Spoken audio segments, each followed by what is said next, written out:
예배하신 여러분들, 주님 앞에 나오신 여러분들을 주님의 이름으로 환영하면서 축복합니다. 오늘 말씀을 한번 우리 같이 한번 따라서 복창해 주시기 바랍니다. 달라야 합니다. 다시요. 달라야 합니다.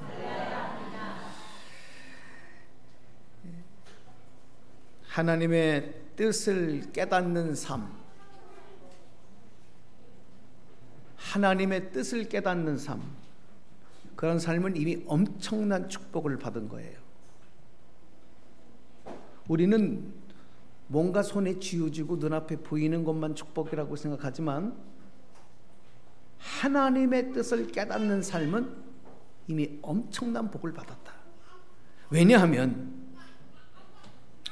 하나님의 뜻 안에는요, 하나님의 목적, 그리고 하나님의 계획, 그리고 그것을 진행하시는 과정과 결과가 다 들어있기 때문에 그래요. 그러니 하나님의 뜻을 안다고 하는 것이 얼마나 큰 축복이겠습니까? 그래서 우리가 하나님의 뜻을 알고 그 뜻대로 산다는 것은 바로 하나님께서 영광 받으시고 가장 기뻐하는 일이에요. 저는 오늘 여러분에게 어떤 말씀으로 함께 은혜를 나눌까 고민을 많이 했는데, 이 하나님의 뜻이라고 하는 이 말씀이 성경으로 제 마음에 너무 강력하게 함께 왔었어요. 오늘 이 자리에서 말씀을 들으시고 예배드리는 여러분들도 오늘 이 하나님의 뜻이라고 하는 이 단어가, 여러분 이 단어가 여러분의 심령에 깨달아지고 이것을 붙잡고 기도할 때 지금까지 살아왔던 삶 속에서 경험했던 것보다 엄청난 하나님의 축복을 경험할 수 있어요. 자, 그러면 여러분, 우리가 깨달아야 할 가장 크고 중요한 하나님의 뜻이 뭘까요? 하나님의 뜻이 얼마나 많겠습니까? 얼마나 다양하겠습니까? 그 중에서 우리가 꼭 깨달아야 될 가장 중요한 하나님의 뜻은, 한번 저를 따라서 해주시겠습니까? 하나님이 우리를 구원하시기 원한다. 아멘입니까? 하나님께서 우리를 구원하시기를 원하는 뜻, 그 뜻을 아는 것이 가장 귀하고 중요한, 우리가 깨달아야 될 그런 하나님의 뜻이라는 겁니다. 우리 하나님은 바로 이런 뜻을 이루시기 위해서, 성취하시기 위해서 지금도 일하시고 반드시 그 일을 이루셔요. 그런데 많은 사람들은 그런 하나님의 뜻 말고 세상에서 잘 먹고 잘 살고 출세하고 성공하는 일, 그렇게 살아가고 그렇게 돈 많이 벌고 그렇게 성공한 사람들을 부러워하면서 나도 그렇게 되기만을 원하는 것, 하나님이 나에게 그렇게 되게 해주시는 것, 그것만을 우리가 구하면서 신앙생활 할 때가 얼마나 많은지 몰라요. 가장 크고 가장 중요한 나를 구원하시기 위한 하나님의 뜻과 목적, 그리고 그것을 이루시는 그 과정에 대해서는 관심이 별로 없어요. 오늘 우리 교회는 창립 14주년을 기념하며 감사하며 오늘 맥주 감사 예배로 하나님께 영광을 돌리고 있습니다. 신앙생활 하시는 분들은 아시겠습니다만은 맥주절이라고 하는 것은 1년 중에 첫 열매를 거두고 그 첫 열매를 주신 하나님 앞에 감사하는 절기예요. 또 오늘 이 땅에 많은 교회가 있지만 이 교회를 이 땅에 낳으시고 세우신 그 하나님의 뜻을 분별하면서 우리가 어떻게 감사할 수 있을까? 오늘 저와 함께 이 말씀을 따라가면서 그 하나님의 뜻이 깨달아지는 그런 귀한 축복의 시간이 되기를 주님의 이름으로 축원합니다. 우리가 하나님과의 관계, 하나님의 마음을 헤아리기 전에 먼저 우리는 하나님께서 인간을 만들어 놓으시고요, 서로 함께 살게 하셨어요. 그래서 하나님과의 관계만큼 중요한 게 인간관계예요. 눈에 보이지는 않는 하나님의 마음, 하나님의 뜻을 아는 일이 얼마나 어려워요. 그래서 삶에서 사람들과의 관계에서 그것을 연습하고 그것을 깨달을 수 있는 준비를 시키는 거예요. 자, 여러분, 주변에 많은 분들이 있잖아요. 서로 마음을 모르겠다. 저 사람은 마음을 모르겠어. 저 사람은 도대체 무슨 생각을 하는지 모르겠어. 저 사람이 바라고 저 사람이 원하는 게 뭔지 모르겠어. 저 사람의 생각과 내 생각이 너무 달라. 왜 저런 말을 할까? 그 의도가 뭘까? 왜 저렇게 행동할까? 그 의도가 뭘까? 여러분, 이렇게 모르는 사람하고는 어떻습니까? 답답하죠. 온전한 교제가 이루어지기 어렵죠. 서로 마음을 열어놓고 함께 하기가 어렵죠. 사랑하기가 어렵죠. 사랑할 수 없죠. 인생에 함께 동반자로 나가기는 불가능한 겁니다. 이게 인간관계예요. 그러나 반대로 서로 마음과 뜻을 이해하고 그 기대와 바람을 채워줄 수 있다면 여러분 어떻습니까? 환상적인 콤비가 되는 거 아니겠습니까? 아쉽게도 우리나라가 저 러시아 월드컵에서 16강 탈락하고 돌아왔습니다마는 여러분 11명의 축구 선수들이 감독과 코치진들과 하나가 되어져서 그 90분의 경기를 뛰는 모습들을 우리가 보고 즐기지 않습니까? 아무리 한 선수가 잘한다 하더라도 11명의 선수가 감독과 코치진들과 작전을 수립하고 그것을 이해해 나갈 때 서로의 뜻을 알고 서로의 눈짓과 서로의 몸짓만 보고도 그것을 이루어 나가는 팀이 강력한 팀이고요. 만약에 서로의 마음과 뜻을 모른다면 여러분 그 경기에서 이길 수가 없는 겁니다. 하나님과의 관계도 마찬가지예요. 우리가 하나님의 뜻을 깨닫지 못하고 알지 못하면요, 하나님 앞에 우리의 모든 걸 맡길 수가 없어요. 하나님의 말씀에 온전히 순종할 수가 없어요. 내 생각과 내 방식과 내 고집대로 살아갈 수밖에 없는 거예요. 어떻게 하나님의 뜻에 순종합니까? 순종할 수 없습니다. 여전히 신앙생활을 하고 교회를 다니고 그리스도인으로서 집사요, 권사요, 장로가 돼도 마찬가지예요. 하나님의 뜻을 모르기 때문에 그 뜻에 순종할 수 없어요. 주님을 기쁘시게 하는 삶을 살 수 없는 거예요.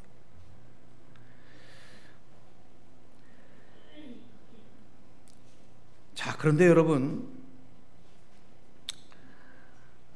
우리가 하나님의 뜻을 깨닫지 못하고 알지 못하면 하나님 앞에 모든 것을 맡기고 살 수 없는 것, 그리고 내 생각과 욕망에만 맞추어지게 그렇게 살 수밖에 없는 것, 바로 이것을 우리가 잘 알고 있는데도 불구하고 우리가 살고 있는 세상과 문화, 이 시대 흐름은 어떻게 가느냐. 모든 것들이 우리로 하여금 하나님의 뜻을 더 잘 깨달을 수 있도록 변해가는 것이 아니라 그 반대라는 겁니다. 점점 더 우리로 하여금 하나님의 뜻에 관심이 없게 만들고 세상 것에만 관심이 있도록 모든 문화와 시대가 흘러가고 있는 거예요. 어쩌면 지금도 잠시 설교를 듣는 중에 스마트폰이 궁금해서 자꾸 손이 가는 사람도 있을 수 있어요. 마음을 집중을 못하는 거예요. 잠시 30분, 40분을 말씀을 드리면서도 우리 뇌 속에서는 온갖 잡념들이, 집에 가스레인지를 잠그고 왔나? 문은 제대로 닫고 왔나? 비가 오는데 물 들이치는 거 아닌가? 별의별 잡념들이 집중을 못하게 만들어요. 이것은 여러분 아주 가벼운 겁니다. 영적으로 보면 더 깊은 방해들이 얼마나 많은지 몰라요. 우리의 영혼과 마음을 다 뺏어가는 거예요. 이런 것들이 교묘하게 점점 세밀하게 발전해 가고 있는 거죠. 그러니 어떻게 하나님 앞에 집중할 수, 어떻게 하나님의 뜻이 무엇인가를 알 수 있겠어요? 오늘 우리 어린이들이 예배 드리는데 여러분 저 아이들이 보세요. 우리 어머니들 보세요. 저 아이들이 예배 드릴 동안에 여러분 저렇게 집중하는 거, 저게 쉬운 일이 아닙니다. 요즘 아이들이 여러분 지 마음대로 해요. 하나님 앞에 집중하는 훈련을 받지 않으면요, 아무리 부모의 사랑을 받아도 하나님 뜻 관심 없어요. 아이들이 저렇게 나와서 말씀으로 훈련받고 하니까 저 보세요. 저 유치원 학교도 안 들어가는 애들 저 지금 집중하고 있는 거 보시라니까요. 이런 게 기적이에요, 여러분. 내 아이들을 세상에 빼앗기면 안 돼. 우리의 영혼을 세상에 빼앗기면 안 되는 거예요. 그런데 점점 세상은 우리의 기대와 하나님의 기대와는 반대로 가고 있어요. 우리 순종의 교회가 14년 전에 이 땅에 세워집니다. 저는 오늘 이 말씀을 준비하면서 그렇게 하나님 앞에 물었어요. 하나님의 뜻이 뭡니까? 무엇이었습니까 도대체? 자 보세요. 우리 솔직히 한번 얘기해봐요. 이 땅에 교회가 얼마나 많아요? 교회가 얼마나 많습니까? 그 많은 교회들이 있는데 왜 이렇게 연약하고, 우리 14년 전에는 더 연약했거든요. 더 부족했거든요. 성도도 한 명도 없었거든요. 돈도 하나도 없었거든요. 그냥 목사 가정 한 가정이 예배를 드리면서, 창립 예배 드리면서 교회가 시작되는 거예요. 볼품이 없죠. 내세울 게 없죠. 모든 것이 다 미완성이지요. 그런데 왜 그런 교회를 하나님이 또 이 땅에 세우시느냐? 여러분 아시나요? 저도 잘 모르겠더라고요. 목사인 저도 굳이 뭘 또 교회를 세우셔? 좋은 교회 많은데. 여러분 우리나라에 보면, 우리 새벽에도 그런 성도님들이 나오시고 계시지만은 서울에 가면 120년, 130년 전통된 역사와 전통을 가지고 있는 교회들, 3대, 4대가 그 교회를 나가는 거예요. 응? 역사와 전통, 우리나라의 역사와 근대사의 역사와 함께 가고 있는 교회들 얼마나 여러분 뿌리가 깊습니까? 이름만 대면 유명한 교회들 우리 주변에도 얼마나 많은지 몰라요. 인터넷에서 여러분 자동으로 쳐보면 그 화려한 오케스트라, 그 화려한 성가대, 그 화려한 교회 조명들, 음악의 사운드들, 우리의 심성을 울리는 그런 예배를 드리는 좋은 교회들 얼마나 많은지 몰라요. 또 이름만 대면 하는 스타 목사님들, 아니 그런데 가서 신앙생활 잘 하면 되지. 왜 이런 연약한 교회를 이 땅에 또 세우시지? 그 뜻이 뭐지? 여러분 아십니까?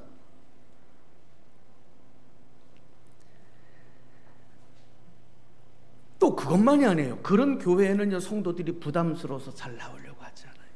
아유, 저 교회 가면 내가 다 도맡아서 해야 되는 거 아니야? 내가 물질로도 더 헌신해야 되는 거 아니야? 내가 다 드러나니까 내 마음대로 생활할 수도 없는 거 아니야?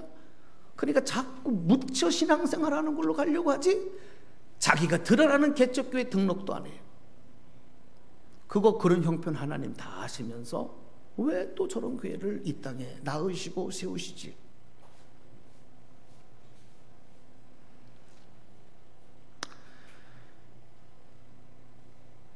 제가 목회하면서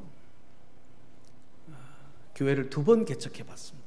이 순정의 교회를 포함해서 한 번 더 일산 신도시에 교회를 한번 개척해 봤고, 제가 교회를 4번 교회를 이렇게 이전을 하면서 새롭게 교회를 꾸며봤더라고요. 4번. 그리고 서울에 있는 대형교회 부목사 6년을 포함하면 25년 정도 목회를 한 거예요, 지금까지. 그런데 여러분, 지금쯤 오니까, 여기쯤 오니까 조금 알겠어요. 하나님의 뜻을 조금 알겠다는 거예요. 그러니 많은 사람들이 하나님의 뜻을 온전히 안다고 하는 것에 대해서 다 아는 것, 이거 쉽지 않습니다.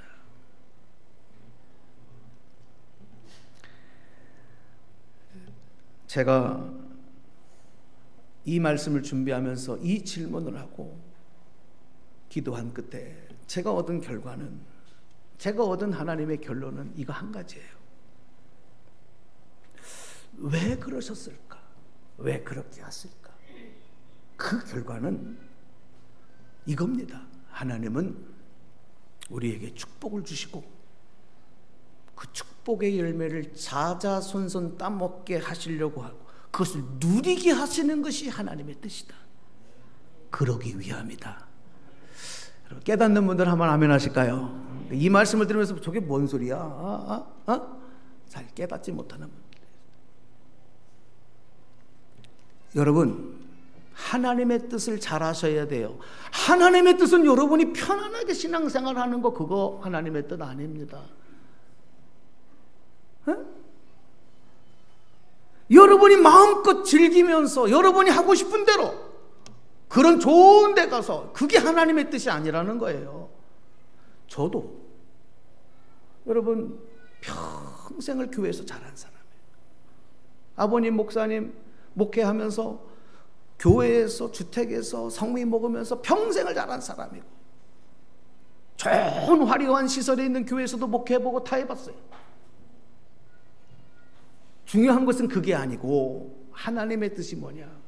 하나님은 결코 우리가 편안하게 여러분이 기대하는 대로 그렇게 채워지는 그런 신앙생활이 아니라는 겁니다.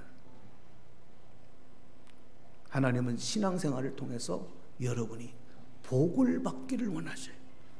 하나님이 축복을 주시고 그것을 누리는 삶을 살기를 원하시지, 여러분이 원하는 대로 편안하고 안정된 신앙생활, 그게 아니라는 거예요. 그게 제가 얻은 결론이에요. 성경에 보면 하나님께서 그런 뜻을 이루시기 위해서 에덴 동산을 창설하시고 거기에 많은 것들을 다 준비하시고 아담과 하와에게 다 가져라, 다 누려라, 다 네 마음대로. 동산 중앙에 있는 성곽을 알게 하는 나무의 열매만 따먹지 말고 다 가져라. 하나님은 인간들이 그것을 다 누리고 먹고 마시고 다 마음껏 누리는 축복을 준비하시고 제공하시는 분이에요. 이스라엘 백성들을 애굽에서 출애굽했을 때도 출애굽하신 것으로만 끝나는 것이 아니고 그들을 하나님이 약속하신 약속의 축복의 가나안 땅으로 들어가게 하소서, 그곳에서 하나님의 나라를 이루고 민족이 번성하고 자자손손 대대로 하나님의 축복을 누리게 하시는 게 이게 뜻이지, 출애굽이 목적이 아니라 이거예요. 자, 이것을 오늘 우리의 신앙생활에 한번 적용해 보면, 여러분이 예수 믿고 구원받는 것 얼마나 중요한 가장 큰 신앙생활의 팩트지 않습니까? 그렇죠. 그러면 구원받은 우리가 이 땅에서 하나님의 축복을 받아 누리는 삶을 살아야 하는데 이거는 몰라요. 그냥 예수 믿으면 되는 거다, 이렇게 끝나는 거예요. 그리고 내 마음대로 내 뜻대로 하나님의 뜻은 아무 상관이 없고 불순종에 붙잡혀서 세상 것에 취해 살아가는 일들이 얼마나 많은지 몰라요. 하나님의 축복에 관심이 없어요. 내 뜻대로 되어지는 것에 관심이 있지 정말 하나님이 주시고자 하는 그 축복에 관심이 없는 거예요. 그래서 여러분, 이스라엘 백성들이 애굽에서 출애굽을 할 때 성경에 보니까 장정만 20세 이상 되는 남자의 수만 60만 명이었다 그랬어요. 그래 합쳐보면 아녀자들, 노약자들, 어린이까지 합치면 그 수가 얼마나 많았겠습니까? 그런데 그 많은 사람들 중에서 하나님이 약속하신 약속의 가나안 땅에 들어간 사람은 단 2사람. 여러분 잘 들으십시오. 60만이 넘는 장정들이 가족들을 이끌고 하나님의 구원의 역사를 경험하며 출애굽하여 나왔는데 약속의 축복의 땅에 들어가 그 축복의 주인공이 된 사람은 단 2사람, 바로 여호수아와 갈렙뿐이었다. 왜 그랬을까요? 도대체 여기는 어떤 일이 벌어진 겁니까? 왜 나머지 사람들은 약속의 가나안 땅에 들어가 그 축복을 누리지 못했을까요? 그 축복을 차지하지 못했을까요? 그들은 하나님의 뜻에 관심이 없었어요. 옛날 것만 추구하고 세상 것만 추구했어요. 자기들의 마음에 맞지 않으면 금송아지를 만들었어요. 우상을 섬겼어요. 하나님의 말씀에 불순종했어요. 하나님의 뜻이 무엇인지 관심이 없었어요. 목마를 때 물 주고 배고플 때 밥 주고 그러면 만족했어요.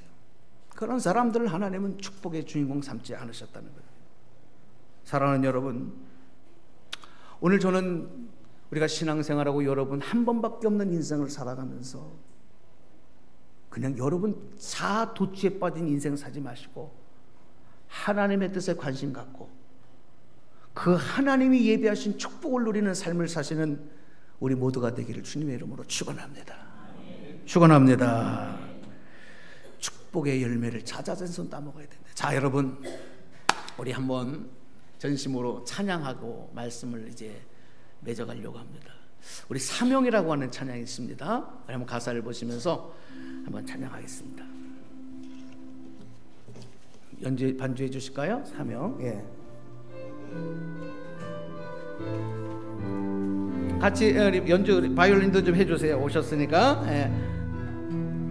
주님이 홀로 가신 님이 홀로 가신 그 길 나도 따라가오 나도 따라가오 모두 물과 피를 흘리시 그 길을 나도 가오 험한 산도 나는 괜찮소 바다 끝이라도 나는 괜찮소 죽어가는 저들을 위해 나를 버리길 바라오 아버지 나를 보내주오 나는 달려가겠소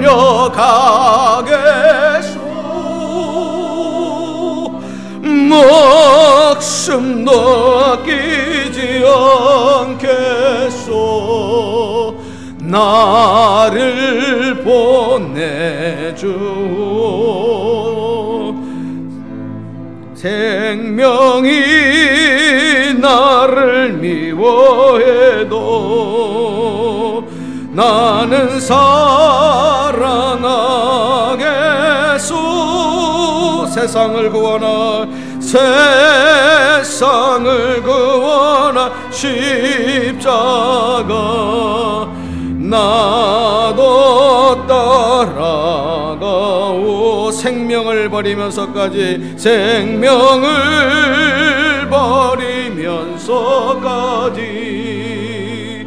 나를 사랑한 당신 이 작은 나를 받아주오 나도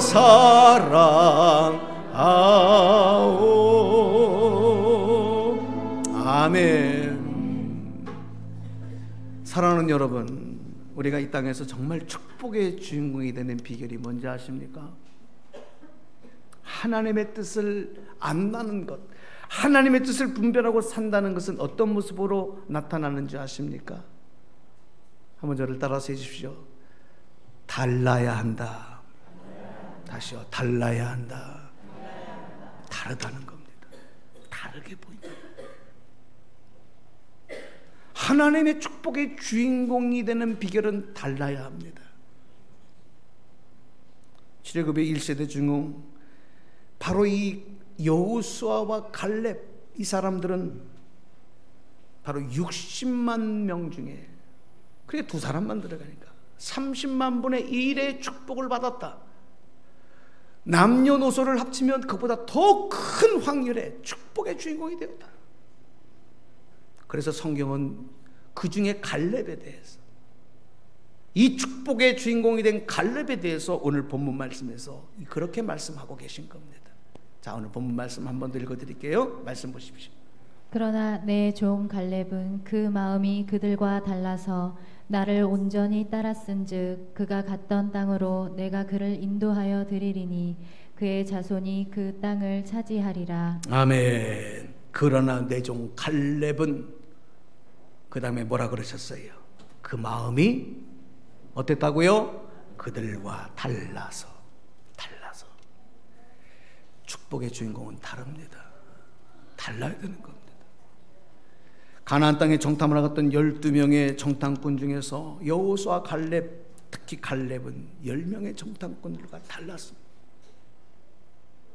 달랐습니다.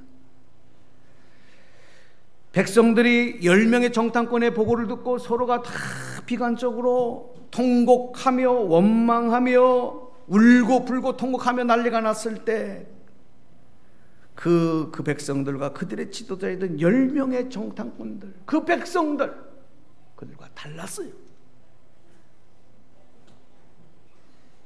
하나님의 그 다름이, 하나님께서 그 다름을 인정하셨어요. 여러분, 성경에서 축복의 주인공 된 사람들 보십시오. 모두가 그들의 공통점, 그들 모두의 공통점은 달랐다는 겁니다. 아브라함이 복의 근원이 된 것도 그들의 믿음이, 독자 이삭을 하나님을 바치고 하나님이 내 본토 고향 아비집을 떠나라 할 때 떠날 수 있는 믿음, 그 믿음으로 행하는 그 믿음 달랐어요. 축복의 주인공 삼으신 거예요. 여러분, 요셉도 특별히 하나님의 축복의 주인공 된 것은 자기 형제 12명의 형제들 중에 그 믿음이 달랐습니다. 살아가는 그 삶의 방법과 삶의 기준이 달랐습니다. 누가 보더라도 요셉은 다른 사람이었습니다. 그렇기 때문에 그가 축복의 주인공 된 거예요. 다윗을 보십시오. 달랐습니다. 형들과 달랐습니다. 그 많은 이스라엘 백성들이 바벨론의 군대와 싸울 때, 그 어마어마한 골리앗 장군 앞에 모두가 다 벌벌 떨고 있을 때 소년 다윗 한 사람은 달랐습니다. 그 골리앗을 향해서 믿음으로 선포하며 나갈 수 있는 그 다른 믿음을 갖고 있었어요. 그러니까 하나님이 그 다윗을 가장 위대한 왕으로, 축복의 혈통으로 삼으신 거예요. 여러분, 뭐가 달라요? 우리가 다 축복의 주인공은 되고 싶지만 여러분의 믿음이 도대체 뭐가 다르냐고요. 여러분이 모두가 다 축복의 주인공이 되고 싶지만 여러분 살아가는 모습이 도대체 뭐가 달라요? 아니, 비슷하게 흉내도 못 내는 사람들이 많잖아요. 성경의 말씀 속에서 우리의 신앙의 모델 되는 사람들은 달랐는데 우리도 그래서 달라져야 되는 겁니다.